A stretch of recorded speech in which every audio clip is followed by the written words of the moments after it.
A settlement has been reached in the antitrust lawsuit that MLW filed against WWE in January of last year. The first segment I did on this was back on Sound Off 739.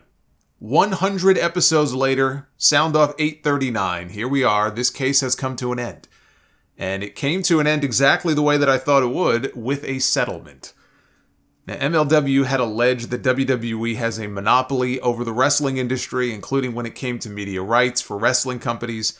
Vince McMahon's fondness for exclusivity clauses is well known when it comes not only to their TV deals, but even when it comes to certain venues they run, right? They won't allow other wrestling companies to run the same building they do, in some cases.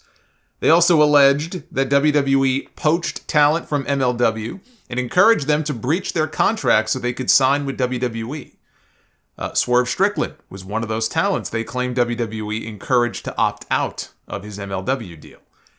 Signing Davey Boy Smith Jr. and then only using him for one dark match and then nothing else. In their view, that was just done to mess with MLW.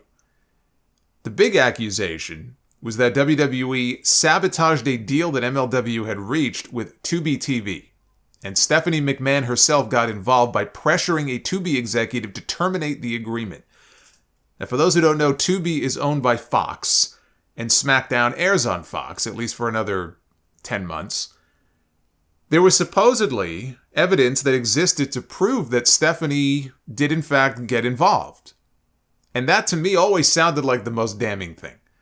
Things were real enough that certain reporters had a press release in hand announcing the deal with MLW and Tubi, and that was under what's called an embargo until a set time, and then you're allowed to release the news. And it's a common thing, you put the press release together, it's under embargo until this time on this date, so we'll send it to you, and that way, let's say at 9 a.m. on Monday, everybody can be out with the news all at the same time, but you're just not allowed to release it beforehand. The night before this supposed announcement is when MLW got notice that their agreement was all of a sudden being terminated.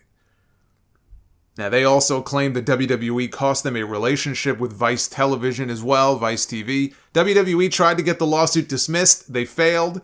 So they were about to enter either the discovery phase of things or they were already in the early stages of discovery. And I don't think WWE wanted to open up that can of worms. And the final settlement documents are expected to be filed within the next 30 days. So it's not a done deal yet, but it's pretty much a done deal. It's all but done. No terms have been announced. We might find out a dollar amount if TKO files any documents with the SEC pertaining to the settlement, but there is no guarantee that we will ever know the full terms of the settlement, what they actually are. So who blinked first?